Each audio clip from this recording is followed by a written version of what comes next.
We are now joined by Lance Irvin, the head coach for the men's team at Chicago State. Coach, how are you? I'm doing great. I'm doing fine. I'm happy and ecstatic to be here this year. I could be a lot of other places, but I'm happy to be here, so I appreciate you. Well, I'm happy you're sitting down with me today, that's for sure. But let's talk year 2 now. What was your biggest takeaway from year 1? You know what, my biggest takeaway from year 1 was, how people always say you have to trust the process. It's tough when you're going through the process.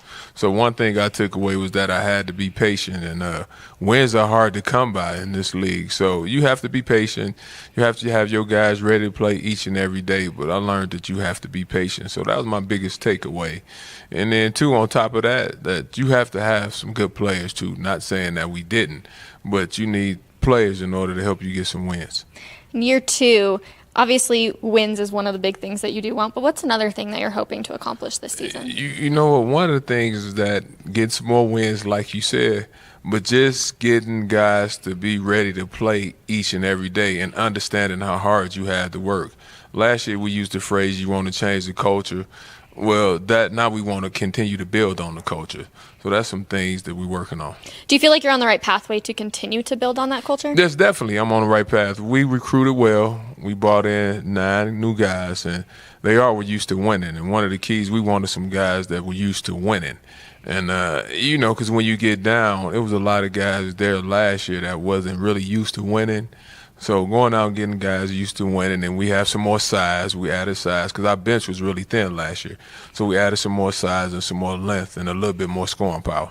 You guys have a couple young players, but also a few experienced players. What do you like about Solomon Hunt's play? Solomon Hunt, is about, we call him Solo. He's about 6'8". He came in wearing 290, but he's down to 270. He's a really good passer from the high post.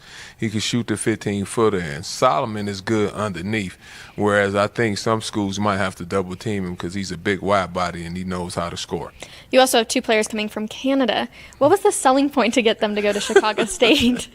Just, telling them that Chicago is a nice city, and both of those guys, they wanted to be part of a program that was rebuilding and stuff like that. Speaking like Jace Coley, Jace was like, look, Coach, I like challenges. And I think if I come here, we could definitely help speed up the process. And then Amir from Canada, he just loves Chicago. So we were fortunate to get those 2 guys. And are you still jumping in with the players and practicing with them? You know what? I jumped in last week, believe it or not. As a matter of fact, I won a shooting contest for my players just listening. Now, they're going to tell you that I didn't win it, but I did win 2 of the shooting contests. But I don't jump in as much, but they know when I jump in, I'm trying to get a decent sweat also. So, did they have to run suicides or anything because you won? Definitely. When you lose at Chicago State, it's a consequence. So you run suicides when you lose, but, they haven't been running as much because I haven't been playing as much. But I'm going to play because you asked me about playing again. All right, I love it. All right, Coach, I'm going to pass you off to the media. So with only 2 players and one of those being a starter from last year, who are you expecting to step up and be leaders? You know what? I think college is a guard's game. We have a young man by the name of Xavier Johnson that came from Hill Junior College, and he's really been a plus. I mean, he's definitely talking to guys. He's saying the same thing that I'm saying, and he can get guys to do things that they really might not want to do. So him and a young man named Andrew Lewis. And those guys, they're explosive, and they're really good leaders. So that's definitely been helping me. Coach, in your non-conference schedule, some of the games stand out. You have Purdue, Florida State, and Missouri. What do you hope to take away, and what do you hope to accomplish from the non-conference season? Just using those games to help us get ready for the season. Those teams, they're a Power 5 team, and I've been telling our guys that, you guys think that you should have been recruited by those guys. We need to play like you trying to get those guys to look at you and make those guys mad that they didn't. But with that being said, you have to play somebody. And the kids love playing schools from the Power 5 conference. So we'll see. I mean, I'm hoping we can shock some people. At some point in time, we're going to have to shock some people. So definitely that. But I'm looking forward to those games. First off, Coach, I like your new haircut.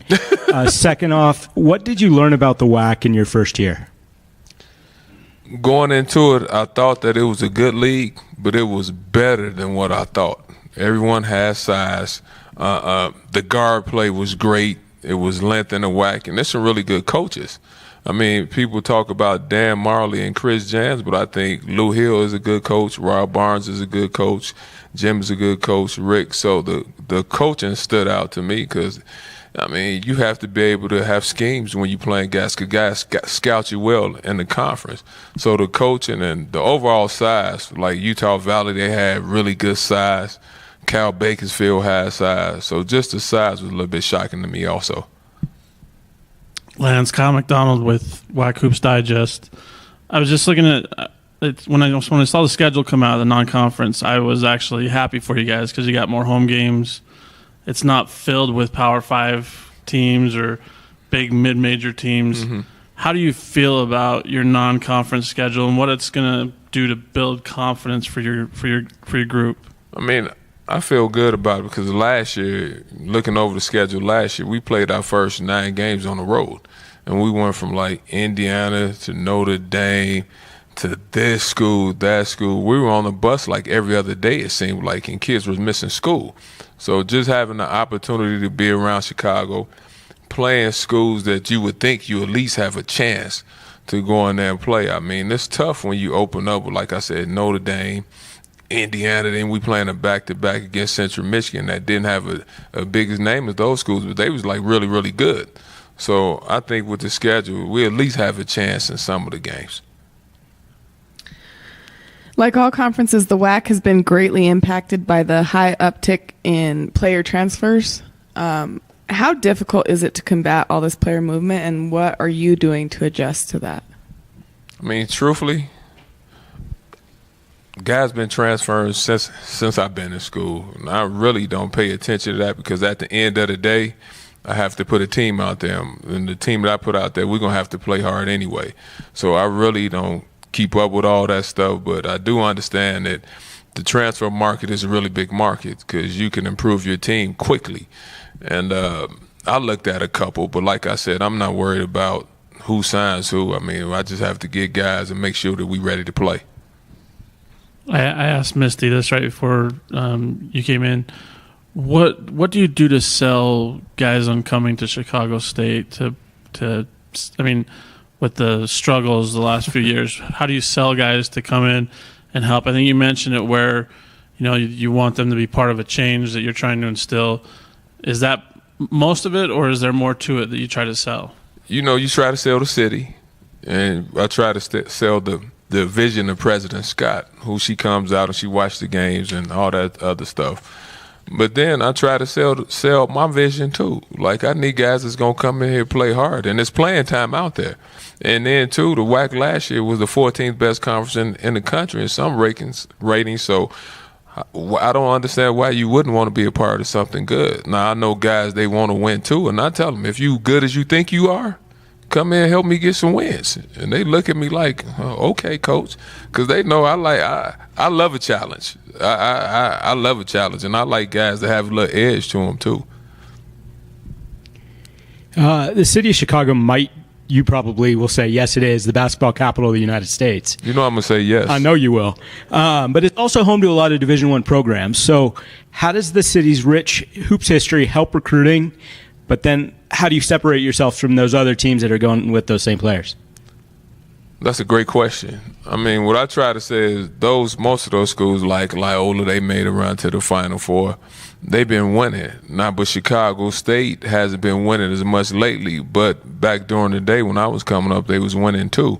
So it's definitely winning breeds winning. But with that being said, also, though, I mean, Chicago is a rich, fertile ground. I tell them you had an opportunity to watch the Bulls play, and the Bulls will come watch us play.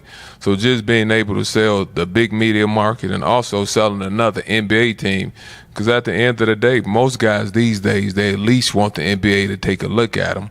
So that definitely has been helping us too. But I love Chicago. I definitely think it's, I'm going to say, one of the best cities in the country in terms of basketball.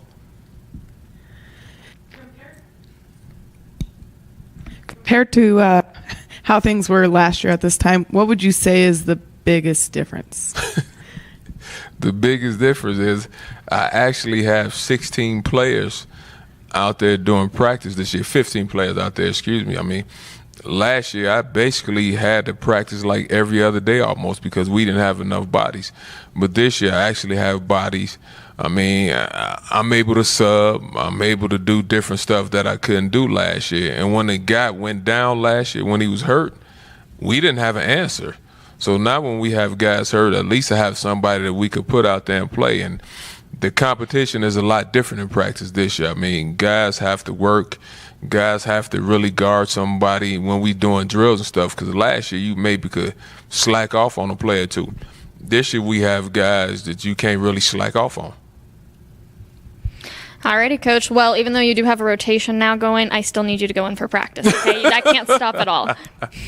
I'm still in shape, too. So, matter of fact, I'm going out there tomorrow, matter of fact. Good. All right, Coach. Well, I appreciate your time, and thank you so much for coming Thanks, on Rachel. today. Appreciate it.